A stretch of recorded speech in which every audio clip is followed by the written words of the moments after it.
સુરેન્દ્રનગરમાં બેચરાજી વિરમગામ હાઈવે પર ચક્કાજામના દ્રશ્યો જોવા મળ્યા। દસાડા બેચરાજી વિરમગામ માલવણ હાઈવે પર ચક્કાજામ થયું। એસઆઈઆરમાં ફોર્મ 7ના વિરોધમાં હાઈવે અને રસ્તા રોકો આંદોલન કરવામાં આવી રહ્યું છે। હાઈવે પર ટાયરો લાકડાઓ સળગાવી કોંગ્રેસનો વિરોધ કરવામાં આવી રહ્યો છે, ત્યારે રસ્તો બ્લોક કરતા પોલીસે કોંગ્રેસ કાર્યકરોની અટકાયત કરી।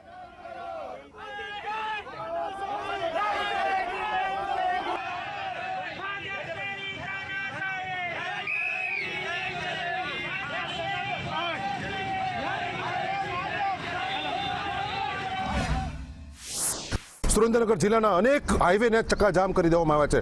આજે અમદાવાદ વિરમગામ માલવણ કચ્છ હાઈવેને અનેક જગ્યાએ બ્લોક કરી અને ટ્રાફિક ચક્કાજામ કરવામાં આવ્યું છે। બહુચરાજીથી દસાડા માલવણ અને સુરેન્દ્રનગર સુધીનો હાઈવે પણ ચક્કાજામ અનેક જગ્યાએ કરવામાં આવ્યો છે।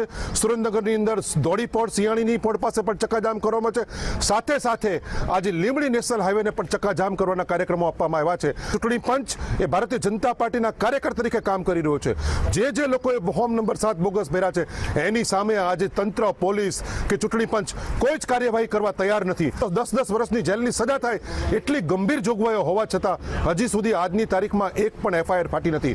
અમે લોકોએ નામજોગ ફરિયાદો આપી છે કે સુરેન્દ્રનગર જિલ્લાની અંદર 22,400 મતદાતાઓના સામે વાંધાઓ રજૂ થયેલ છે। આ 22,400 જે મતદાતાઓની સામે વાંધા રજૂ થયેલ છે તે પૈકી એક મારા નામની સામે પણ કોઈ ભાઈલાલભાઈના નામના વ્યક્તિએ વાંધો રજૂ કરેલ છે અને 22,400 નામ પૈકી અમારા જૈનાબાદ ગામની અંદર 510 નામોની સામે વાંધા રજૂ થયેલ છે અને 510 મુસ્લિમ સમાજમાંથી આવતા લોકોની સામે વાંધા રજૂ થયેલ છે। તો આ અંગે અમોએ એક તટસ્થ અને ન્યાય તપાસ થાય તે